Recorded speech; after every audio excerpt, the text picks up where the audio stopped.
اعوذ باللہ من الشیطان الرجیم بسم اللہ الرحمن الرحیم فما لکم بس تمہیں کیا ہو گیا اے ایمان والو فی المنافقین منافقین کے بارے میں فئتین تمہارے دو گروہ بن گئے ہیں، دو رائے ہو گئی ہیں۔ واللہ ارکسہم حالانکہ حقیقت یہ ہے کہ اللہ تعالیٰ نے ان کو الٹ دیا ہے بما کسبوا بسبب اس کے جو انہوں نے کمایا، ان کی بدعمالیوں کی وجہ سے، ان کی ضد اور ہٹ گرمی کی وجہ سے اللہ نے ان کے دلوں کو الٹ دیا ہے۔ اتریدون کیا تم چاہتے ہو کہ انتہدو کہ تم ہدایت دے دو من اس شخص کو اضل اللہ جس کو اللہ نے گمراہ کر دیا؟ کیا جو لوگ جن کو اللہ نے گمراہی میں ڈال دیا ہے تم ان کو ہدایت دینا چاہتے ہو؟ ومن یضلل اللہ جس کو اللہ تعالی گمراہ کر دے فلن تجد له سبیلا ایسا میرے محبوب ہرگز آپ نہیں پائیں گے اس کے لیے کوئی راستہ۔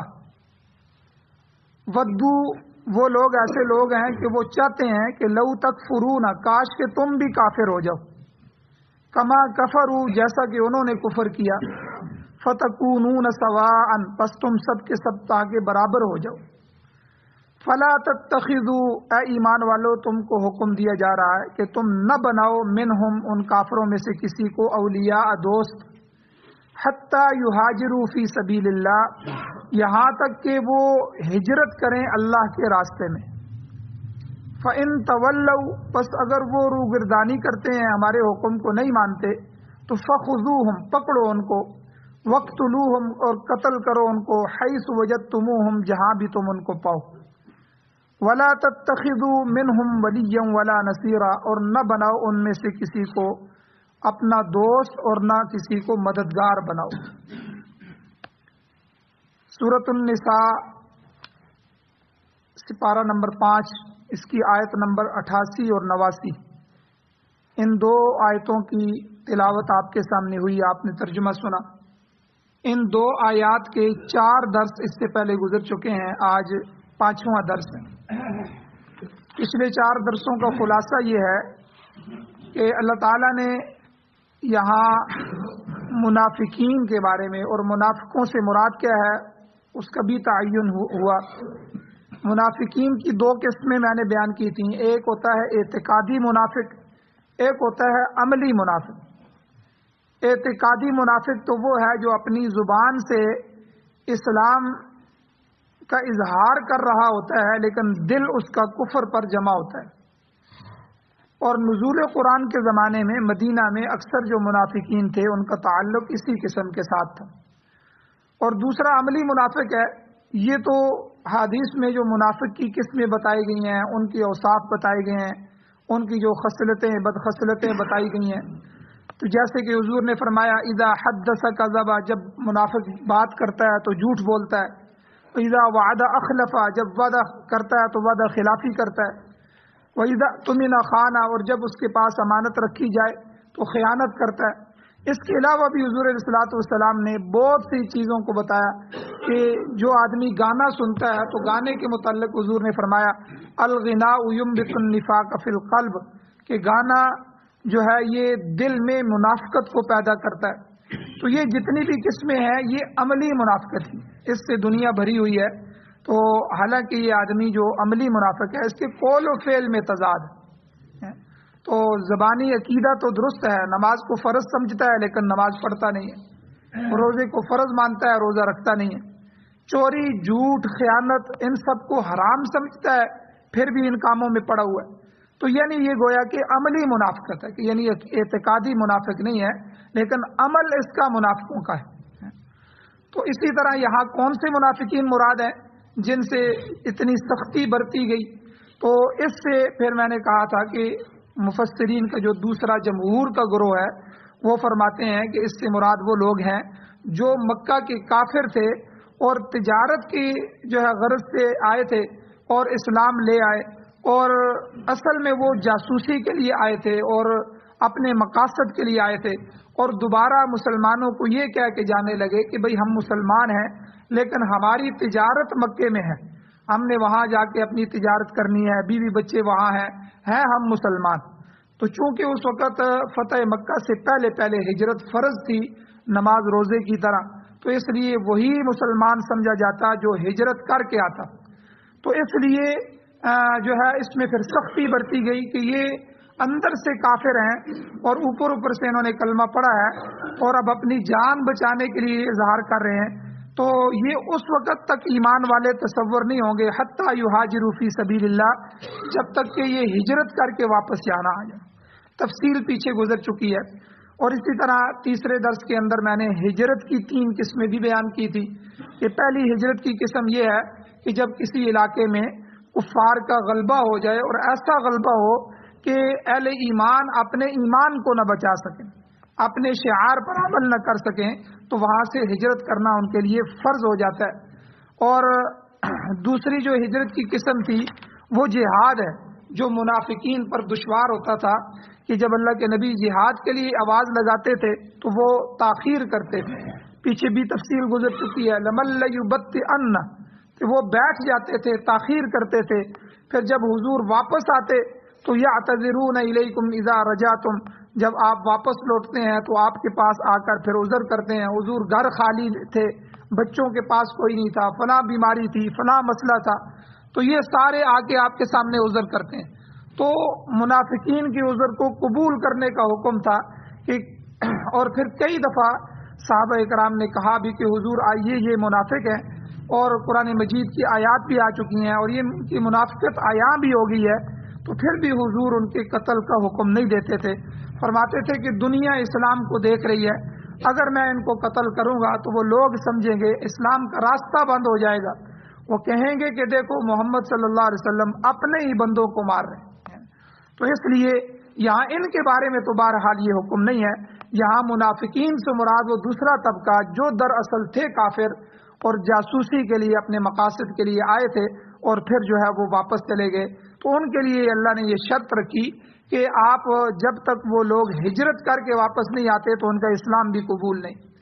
اور دوسری قسم ہجرت کی جہاد کی میں نے کہا. اور تیسری قسم جو ہے حضور نے فرمایا المہاجر من ہاجر ما نہى اللہ عنہ، کہ مہاجر اصل میں وہ ہے جو اس کو چھوڑ دے جس سے اللہ نے منع فرمائی. اللہ کی منہیات سے، جن سے اللہ نے روکا ہے، جن کو اللہ نے حرام کیا ہے، ان تمام چیزوں سے، ان تمام گناہوں سے اپنے آپ کو بچائے، یہ اصل مہاجر، یہ حقیقی مہاجر ہے. کیونکہ گھر بار کو چھوڑ دینا، وطن کو چھوڑ دینا، اگر آ کے وہ اسلام کے باقی احکام پورے نہیں کرتا، اللہ کی منع کی ہوئی چیزوں سے رکتا نہیں ہے، تو یہ حقیقی مہاجر نہیں ہے. تو بہرحال یہ 3 قسمیں بھی بیان ہوئی تھی. اور اسی طرح یہ بات بھی بیان ہوئی تھی کہ آج ہماری جو ذلت کا سبب ہے وہ ہماری مرکزیت کا نہ ہونا ہے، ہمارے پاس خلافت کا نہ ہونا ہے پوری دنیا میں. اس پر بھی تفصیلاً گفتگو ہوئی. اور اسی طرح اصل چیز جو معیشت کا نظام ہے، ہمارے پاس آج جو ہے معیشت اپنی نہیں ہے. پوری دنیا میں نے بتایا کہ 3 نظام ہیں جو کام کر رہے ہیں. ایک جو ہے وہ یورپ کا نظام ہے، سرمایہ دارانہ نظام. تو آج یورپ کے اندر بھی اس نظام کے خلاف انہی کے لوگ جو ہے وہ احتجاج بھی کر رہے ہیں، کیونکہ سرمایہ دارانہ نظام کے اندر امیر تر ہوتا رہتا ہے اور غریب پستا رہتا ہے اور غریب تر ہوتا ہے. تو اور دوسرا نظام جو ہے وہ سوشلسٹ قومیں جو ہیں جیسے روس وغیرہ، ان کے اشتراکی نظام ہے تجارت کا، تو وہ بھی مخصوص علاقوں میں. اور تیسرا نظام قرآن و سنت کا نظام ہے جو اللہ کی حدوں پر قائم ہے اور جس کی بنیاد اللہ کی توحید پر ہے، اور ساتھ ہی اللہ تعالیٰ قیامت کے تصور کو بھی بیان کرتے ہوئے ایک نظام کو پیش کرتے ہیں. تو اس نظام کی ایک جھلک بھی اس وقت پوری دنیا میں موجود نہیں ہے، کافر کو دکھلانے کے لیے بھی نہیں ہے. ہمارے اپنے اسلامی ممالک میں بھی ہمارا معیشت کا نظام قائم نہیں ہے.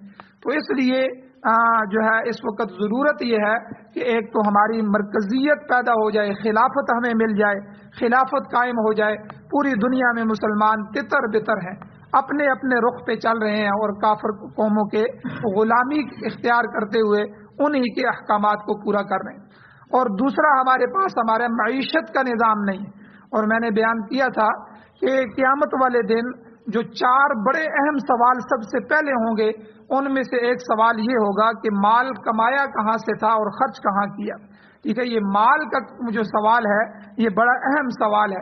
تو مال کا کمانا بھی حلال ذرائع سے ہے اور مال خرچ کرنا بھی حلال ذرائع سے ہے. ولا تبذر بھی قرآن نے فرمایا کہ فضول خرچی بھی نہ کرو، ولا تسرفو بھی قرآن نے فرمایا کہ مال جو ہے اس کو ضائع بھی نہ کرو، ٹھیک ہے، انتہائی ضرورت میں اس کو باؤنڈ بھی نہ کیا جائے اور اس کو تجارت میں لگایا جائے، حلال ذرائع سے کمایا جائے، حلال ذرائع پر خرچ کیا جائے۔ تو یہ ساری چیزیں جو ہے اسلام اس کو اپنے نظام معیشت میں کنٹرول کرتا ہے اور اسی کو آگے لاگو کرتا ہے۔ اور ایک چیز آگے اللہ تعالیٰ نے ان آیات میں جو بیان فرمائی کہ ہدایت بدست خدا، کہ ہدایت جو ہے وہ اللہ کے ہاتھ میں ہے، ہمارے ذمے دعوت و تبلیغ ہے، ہمارے ذمے پہنچا دینا ہے۔ علماء بیان کرتے ہیں تو آخر میں کہتے ہیں وما علینا الا البلاغ، کہ ہمارے اوپر تو صرف پہنچا دینا تھا، لوگوں ہم نے تمہیں بتا دیا ہے، آگے عمل کرنا نہ کرنا یہ تمہارا کام ہے، ہدایت اللہ دینا نہ دینا یہ اللہ کا کام ہے۔ تو اس لیے حضور کو بھی فرمایا فذکر انما انت مذکر، آپ نصیحت کیجئے، آپ واعظ و نصیحت کریں، آپ تو نصیحت کرنے والے، لست علیہم بمسیطر، آپ ان پر نگہبان نہیں ہیں، آپ ان کو پکڑ پکڑ کے ہدایت کی طرف نہیں لا سکتے، آپ کے ذمے یہ ہے یا ایھا الرسول بلغ ما انزل الیک، اے میرے پیغمبر جو آپ پر نازل کیا گیا ہے اس کی تبلیغ کریں، اس کو آگے پہنچائیں، آگے ہدایت دینا نہ دینا، انک لا تہدی من احببت ولکن اللہ یہدی من یشاء، آپ جس کو چاہیں جس کو پسند کریں یا جو آپ کی خواہش ہو اس کے مطابق ہدایت نہیں ہوگی، ہدایت تو اللہ دینے والے ہیں، یہ اللہ کا ایک نظام ہے، آپ کے ذمے اللہ نے جو ڈیوٹی لگائی ہے، ہمارے ذمے جو اللہ نے ڈیوٹی لگائی ہے دعوت کا کام کرنا، اس کو آگے تک پہنچانا اور فکر کے ساتھ جو ہے اس کام کو کرنا، آگے ہدایت دینا، یہ اللہ کے کام ہے، اللہ کے قبضے میں ہے۔ تو اللہ تعالیٰ نے یہاں بھی یہ فرمایا اتریدون ان تہدوا من اضل اللہ، کیا تم چاہتے ہو کہ تم ہدایت دے دو اس شخص کو جس کو اللہ گمراہ کرے، ومن یضلل اللہ فلن تجد له سبیلا، جس کے ذمے اللہ نے گمراہی لکھ دی ہے تو آپ کبھی بھی اس کے لیے راستہ نہیں نکال سکتے، آپ اس کے لیے راستہ نہیں پائیں گے، تو اس کے لیے کیونکہ اللہ نے ان کو گمراہ کیا ہے بما کسبوا، ان کی بدعمالیوں کی وجہ سے۔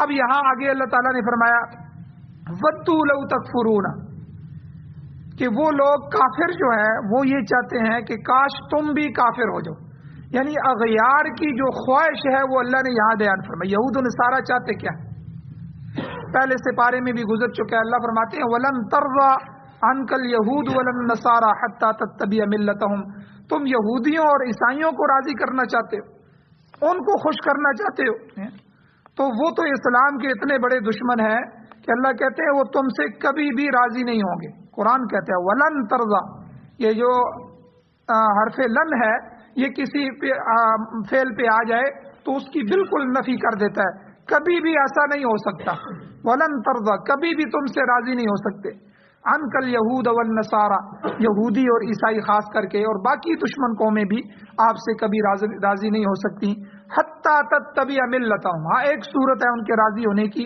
تم انہی کی ملت اختیار کر، تم یہودی اور عیسائی بن جاؤ پھر ہو سکتا ہے وہ راضی ہو جائیں، ورنہ وہ تم سے کبھی بھی راضی نہیں ہو سکتے۔ اور یہاں بھی اللہ تعالیٰ نے فرمایا ان کی خواہش تو یہ ہے کہ لو تکفرون، کہ وہ تم بھی کافر ہو جاؤ، کما کفروا، جیسا کہ انہوں نے کفر کیا، جیسا انہوں نے کفر کا راستہ پکڑا ہے تم بھی کفر کر لو۔ تو ساری دنیا کے کفار کی یہی تمنا ہے، یہودی ہوں یا عیسائی ہوں، ہندو ہوں یا کوئی اور ہوں، سب چاہتے ہیں کہ اہل ایمان کو اپنے دین میں داخل کر لیں، وہ چاہتے ہیں کہ ان کی طرح تم بھی شتر بے مہار ہو جاؤ، نہ حلال کی تمیز نہ حرام کی تمیز اور نہ جائز اور ناجائز کی فکر، جس طرح چاہو کماؤ، جس طرح چاہو تمہیں خرچ کرو۔ تو عیسائیوں نے اپنا جو مذہب تھا عیسائیت، اس کو تو کئی صدیاں پہلے ہی انہوں نے کہا کہ مذہب کا سیاست کے ساتھ اور معیشت کے ساتھ، بازار کے ساتھ کوئی کام نہیں۔ اب وہ اسلام کے لیے بھی یہی چاہتے ہیں، حالانکہ اسلام ہمیں معیشت بھی دیتا ہے، اسلام ہمیں معاشرت بھی دیتا ہے، اسلام ہمیں تجارت بھی دیتا ہے، اسلام نے ہر پہلو میں ہدایات دی ہیں اور ہمیں اپنا پابند کرتا ہے۔ تو اب وہ ہمارے لوگ بھی کہتے ہیں امام صاحب بہت اچھے ہیں، مولوی صاحب بہت اچھے ہیں، بہت اچھا کردار ہے، ہمارے محلے کے ساتھ بہت اچھے ہیں، لیکن مولوی صاحب آپ کا سیاست کے ساتھ کیا کام؟ سیاست میں مولوی صاحب کو نہیں آنا چاہیے۔ کئی دفعہ بات کی جاتی ہے تو کہتے ہیں جی یہ تو مولوی صاحب چور و چکوں کا کام ہے، تھانے کچہریوں کے مسائل ہوتے ہیں، یہ تو بدماش قسم کے لوگوں کا کام ہے. یعنی خود بدماشوں کو منتخب کرنا ہے ہم نے، پھر ان کو منتخب کرتے ہیں، پھر جو ہے وہ سارے بعد میں چیختے ہیں. تو اس لیے نیک لوگوں کو آگے لایا جائے تو تاکہ جو ہے دین کے معاملات آگے آئیں. دین آئے گا تو دین امن اور سکون کی گارنٹی ہے. دین اسلام جو ہے ہی سلامتی کا مذہب.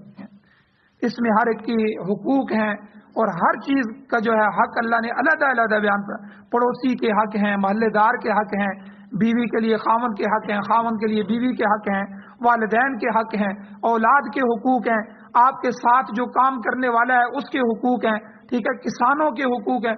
ہر چیز کے حقوق جو ہے اسلام کے اندر بیان کیے گئے. ہر ایک کو اپنے اپنے پلڑے میں رکھا گیا ہے. تو یعنی اس کے اندر امن ہی امن ہے. تو بہرحال پوری دنیا جس طرح چاہتی ہے، تو ابھی جو ہے اس مسلمانوں کے اندر جو لبرل قسم کے لوگ ہیں، آزاد خیال قسم کے لوگ ہیں، وہ بھی کہتے ہیں کہ بھئی ہم سود پر معاملات کرنا چاہتے ہیں. یہ مولوی بیچ میں آ جاتے ہیں. ہم اس ملک کو اپنے حساب سے چلانا چاہتے ہیں تو یہ بیچ میں آ جاتے ہیں. ان کا سیاست کے ساتھ کیا کام ہے؟ ان کا اسمبلیوں میں کے ساتھ کیا کام؟ حالانکہ یہ جو 4-6 علماء جو اسمبلیوں میں بیٹھے ہوئے ہیں، اگر یہ نہ ہوتے تو یہ ہماری نسلوں کو شاید کافر بنا چکے ہوتے. خود تو اپنی نسلوں کو ان کے غلام بنا چکے ہیں، تو پوری امت کو بھی غلام بنا چکے ہو. تو اس لیے ان کا خیال یہ ہے کہ جس طرح ہم کفر پہ ہیں تو یہ بھی کافر ہو جائیں. اللہ تعالیٰ نے یہاں فرمایا فَتَكُونُونَ سَوَاءً، یعنی سب کے سب ہم برابر ہو جائیں. برابر کا مطلب یہ ہے کہ جس طرح ہم ننگ دڑنگ چل رہے ہیں یہ بھی ایسے ہی ہو جائے. اسلام ان کے اندر سے بالکل ختم ہو جائے. ہمارے ایک استاد فرمایا کرتے تھے، یعنی یہ زرداری اور یہ جو ہمارے بڑے بڑے لوگ ہیں یہ کتنے لبرل ہیں، کتنے آزاد ہیں. اتنے آزاد ہونے کے باوجود بھی یہود و نصارہ ان پر اعتماد نہیں کرتے کہ ہیں تو کلمہ پڑھنے والے، ہیں تو مسلمان، کسی وقت بھی یہ پھر سکتے ہیں. تو قرآن نے بالکل صحیح کہا ہے کہ وَلَن تَرْضَىٰ عَنْكَ الْيَهُودُ وَلَا النَّصَارَىٰ حَتَّىٰ تَتَّبِعَ مِلَّتَهُمْ، جب تک یہ پورے کے پورے یہود اور عیسائی نہیں بن جاتے تب تک وہ راضی نہیں ہوں گے، مطمئن نہیں ہوں گے. تو یہاں اللہ نے یہاں ان آیات میں یہ بھی فرمایا کہ وَدُّوا لَوْ تَكْفُرُونَ، وہ تو یہ چاہتے ہیں کہ تم کفر کر لو، کما کفروا، جیسا کہ وہ کافر ہوئے بیٹھے ہیں. فَتَكُونُونَ سَوَاءً، تاکہ سب کے سب برابر ہو جائیں، کوئی کسی کو کہنے والا نہ ہو، کوئی سننے والا نہ ہو. مگر اللہ نے اسلام کے متبعین کو حکم فرمایا، ایمان والوں کو حکم فرمایا فَلَا تَتَّخِذُوا مِنْهُمْ أَوْلِيَاءَ، ان میں سے کسی کو اپنا دوست نہ بناؤ، یہ سب تمہارے دشمن ہیں، دوستی کے آڑ میں تمہارے ساتھ دھوکہ کرنا چاہتے ہیں، لہذا ان سے بچ کر رہو. جب تک یہ لوگ اپنی روش کو ترک نہ کریں اور دار الکفر کو چھوڑ کر دار الاسلام میں نہ آ جائیں اور پھر تمہارے ساتھ جہاد میں شریک نہ ہو جائیں، حتیٰ یہاجروا فی سبیل اللہ، یعنی ہجرت جیسا اہم فریضہ پورا نہ کریں، اس وقت تک ان کا کچھ اعتبار نہیں ہے. اللہ تعالیٰ نے ان کی دوستی سے منع فرمایا. آگے اللہ تعالیٰ نے حکم فرمایا فَإِن تَوَلَّوْا، اگر وہ روگردانی کریں اور تمہارے ساتھ شامل نہ ہوں، ہجرت کر کے دوبارہ مکہ سے مدینہ نہ آئیں اور کفار کی چاپلوسی ترک نہ کریں، تو پھر سمجھ لو کہ یہ پکے کافر ہیں. پھر ان کا علاج بھی قرآن نے فرمایا فَخُذُوهُمْ، ان کو پکڑو، وَاقْتُلُوهُمْ، اور ان کو قتل کرو، حَيْثُ وَجَدتُّمُوهُمْ، جہاں ان کو پاؤ، جہاں بھی پاؤ ان کو پکڑو، قتل کرو. یاد رکھیں یہاں ایک حکم تو یہ ہے، تو یہ عام منافق کے لیے نہیں ہے. تو جو حضور کے ساتھ مدینہ میں موجود تھے یہ ان کے لیے حکم نہیں ہے. تو شاہ ولی اللہ محدث دہلوی رحمۃ اللہ علیہ اس آیت کے اس حصے سے جو ہے وہ بیان یہ کرتے ہیں کہ ان سے لوگ وہ مکے کے کافر مراد ہے، کیونکہ وہ جو ہے پکے کافر تھے، کافر ہی آئے تھے اور کافر ہی لوٹ گئے تھے. صرف تھوڑی دیر کے لیے انہوں نے اسلام کا لبادہ پہنا تھا تاکہ وہ مسلمانوں کو دھوکہ دے سکے. تو باقی اعتقادی منافق کو مارنے کا حکم نہیں. عبداللہ ابن ابی اور اس جیسے دوسرے جو منافقین تھے، جب بعض کا نفاق ظاہر ہو گیا تو میں نے جیسے پہلے کہا کہ صحابہ نے حضور سے قتل کی اجازت پی لی، مگر حضور نے اجازت نہیں دی. تو فرمایا ان الناس یتحدثون ان محمدا یقتل اصحابہ، کہ لوگ باتیں کریں گے کہ محمد صلی اللہ علیہ وسلم اپنے ساتھیوں کو قتل کرنے لگے ہیں، اور اس طرح دین کی تبلیغ میں رکاوٹ پیدا ہو جائے گی. بجائے اسلام کی طرف آنے کے لوگ بند ہو جائیں گے، یہ تو ہمیں ماریں گے، یہ تو اپنوں کو بھی مارتے ہیں. تو یعنی یہ راستہ بند ہو جائے گا. اس لیے ان منافقین پر زبانی کلامی سختی کا حکم تو دیا کہ وغلظ علیہم، ٹھیک ہے، تو لیکن اللہ تعالیٰ نے ان کو قتل کرنے کا حکم نہیں دیا. تو یہاں جن کے بارے میں قتل کا حکم دیا یہ گویا کہ مرتدین ہیں، چونکہ یہ آئے تھے، کلمہ پڑھا تھا. ایک تو وہ مکہ میں رہنے والے کافر تھے، وہ تو تھے ہی کافر، لیکن ایک یہ تھے جو آئے اور کلمہ پڑھا، کلمہ پڑھنے کے بعد پھر کفر کی طرف لوٹ کے، تو یہ گویا کہ کافر بھی تھے اور اسلام کے حکم سے مرتد بھی ہو گئے. اسلام کسی کافر کو مجبور نہیں کرتا کہ تم اسلام میں داخل ہو، دعوت دیتا ہے، تبلیغ کرتا ہے، ان کو سمجھاتا ہے، تو مجبور نہیں کرتا. اسلام کے اندر جبر نہیں ہے کہ کسی کو جبرن جو ہے مسلمان بنایا جائے، بلکہ کسی اسلامی سلطنت میں ہندوؤں کے اپنے مندر ہیں یا عیسائیوں کے گرجے ہیں تو کسی کو گرانے کا بھی حکم نہیں ہے، کسی پر زبردستی کا بھی حکم نہیں ہے. وہ اپنی اپنی مرضی سے اگر وہ ٹیکس دے رہے ہیں اور اسلامی حکومت میں ذمہ بن کے رہ رہے ہیں تو ان کی جو ہے مال و جان کی بھی حفاظت کی جائے گی، ان کی عبادت گاہوں کی بھی حفاظت کی جائے. اسلام تو اتنا تحفظ کرتا ہے، صرف تبلیغ کرے گا، ان کو بتائے گا، اسلام کو ان کے سامنے پیش کرے گا. ہاں اگر وہ اپنی مرضی سے خوشی سے اسلام کو سمجھ کے مسلمان ہو جاتے ہیں پھر ان کا اسلام کو چھوڑنا جائز نہیں ہے، کسی صورت بھی جائز نہیں ہے. یہ اسلام کی توہین ہے. ارتداد جو ہے، مرتد ہونا، یہ اسلام کی توہین ہے. اس میں جو آدمی مسلمان ہے، پہلے سے ہی مسلمان ہے یا کافر مسلمان ہو گیا ہے، اب وہ اگر اسلام کو چھوڑنا چاہتا ہے تو اس کے لیے کوئی راستہ نہیں. ہاں اگر وہ مرتد ہو جاتا ہے تو پھر اسلام نے حکم دیا ہے کہ بھئی تم کیوں مرتد ہوئے؟ اگر تمہیں اسلام سمجھ نہیں آیا یا اسلام کا کوئی حکم جو ہے تمہیں مشکل لگا ہے یا کوئی شکوک و شبہات اعتراضات ہیں تو علماء کے سامنے پیش کرو، تمہارے جوابات دیے جائیں گے، تمہیں مطمئن کیا جائے گا. تو مرتد کے لیے 3 دن کا وقت ہے کہ 3 دن میں اپنے معاملات کو درست کرو، توبہ کرو، ورنہ تیسرے دن کے بعد مرتد کے لیے حکم یہی ہے کہ فخذوہم وقتلوہم حیث وجدتموہم، ان کو پکڑو اور ان کو قتل کرو جہاں بھی وہ موجود. پھر مرتد کا حکم جو ہے یہ قتل کا ہے. تو بہرحال یہاں ان کفار کے بارے میں فرمایا گیا جو مکہ سے آئے تھے اور اصل میں وہ جاسوسی کے لیے اپنے مقاصد کے لیے آئے تھے، صرف تھوڑی دیر کے لیے انہوں نے اوپر اسلام کا لیبل لگایا، تو ان کے بارے میں فرمایا گیا. تو یہاں اللہ تعالیٰ نے انہی کے بارے میں فرمایا عام مسلمانوں کو کہ ان کی جو ہے ساتھ آپ نے وَلَا تَتَّخِذُوا مِنْهُمْ وَلِيًّا وَلَا نَصِيرًا، ان میں سے کسی کو اپنا دوست اور مددگار نہ بناؤ، کافروں سے دوستیاں نہ لگاؤ، ان پر توقعات وابستہ نہ کرو. آج مسلمان کی ذلت کا سب سے بڑا جو سبب ہے وہ یہی ہے کہ ہم کافر پر اعتماد کر بیٹھے، ہم اپنے دشمن پر اعتماد کر بیٹھے اور اپنے ملک اور اپنی سوسائٹیاں اور اپنا سلسلہ اور اپنا سسٹم جو ہے وہ سارا کچھ کافر کی مرضی سے چلا رہے. ہمارا وزیر اعظم بھی ان کی مرضی کے بغیر نہیں بنتا، اب تو پوری عوام جانتی ہے. ہمارا جو جرنل ہوتا ہے وہ بھی کئی جرنلوں کو کراس کر کے اوپر لایا جاتا ہے، تو وہ کون لے کے آتے ہیں، کن کے مقاصد کے لیے لایا جاتا ہے. تو ہمارے تو ممالک کی باغ دوڑ ہی ان کے پاس. اور جب سے ہم مقروض ہوئے ہیں تو مقروض آدمی جو ہے اپنے جس کا قرض لینا ہے اس کے سامنے کہاں بولے گا، بلکہ جب ہم قرض لینے جاتے ہیں تو وہ شرائط یہ رکھتے ہیں، وہ ہم قرض اس لیے دیں گے ختم نبوت کا قانون ختم کرو، اپنے ملک سے اسلام ختم کرو، مدارس کو کنٹرول کرو، مولویوں کو لگام دو. تو یہ باقاعدہ ان کے ساتھ شرائط رکھی جاتی ہیں. پھر ان کو یہ روٹی کا ٹکڑا ڈالتے ہیں، یہ ان کو قرض، سودی قرض دیتے ہیں. پوری قوم کو قرض در قرض کے اندر انہوں نے دھکیل دیا ہے اور آج ہمارا ملک دیوالیہ ہونے والا ہے. اگر یہ ملک کا آدھے سے زیادہ حصہ بھی بیچ دیں تو یہ اپنے قرضے نہیں اتار سکتے. اپنے قرضوں کی قسطوں کو ادا کرنے کے لیے دوبارہ ان سے قرضے لیتے ہیں. سود کو ادا کرنے کے لیے اصل رقم تو اپنی جگہ پڑی ہوئی ہے، سود کو ادا کرنے کے لیے دوبارہ قرضے لیے جاتے ہیں مختلف بینکوں سے، مختلف ممالک سے. تو قوم کو جو ہے وہ 2000 لوگوں کا جو ہے انہوں نے مقروض بنا دیا ہے، پورے ملکوں کا یہود و نصارہ کا مقروض بنا دیا. تو بہرحال اللہ تعالیٰ نے فرمایا کہ اے ایمان والو جو ہے وہ تم نے ان سے دوستی نہیں کرنی، ان میں سے کسی کو مددگار نہیں بنانا. دیکھیں دونوں رخ اللہ نے بتا دی، ولا تتخذوا منهم ولیا، دوست بھی نہ بناؤ، ولا نصیرا، مددگار بھی نہ بناؤ. دوسری جگہ حدیث میں حضور نے فرمایا الکفر ملت واحدہ، کفر ایک ہی ملت ہے. ان کو یہ نہ سمجھو کہ یہ یہودی ہیں، یہ عیسائی ہیں، یہ ہندو ہیں، یہ آپس میں لڑ رہے ہیں، یہ چائنا والے ہیں، یہ فلاں ہیں. بلکہ جب مسلمان کی باری آئے گی اسلام کو ختم کرنے کی بات، یہ سارے کے سارے ایک ہو جائیں گے۔ اگر ایک نہیں ہوں گے تو آنکھیں بند کر لیں گے، تو یہ کبھی بھی تمہارے معاون نہیں ہو سکتے، اور دوست تو کافر ہو ہی نہیں سکتا۔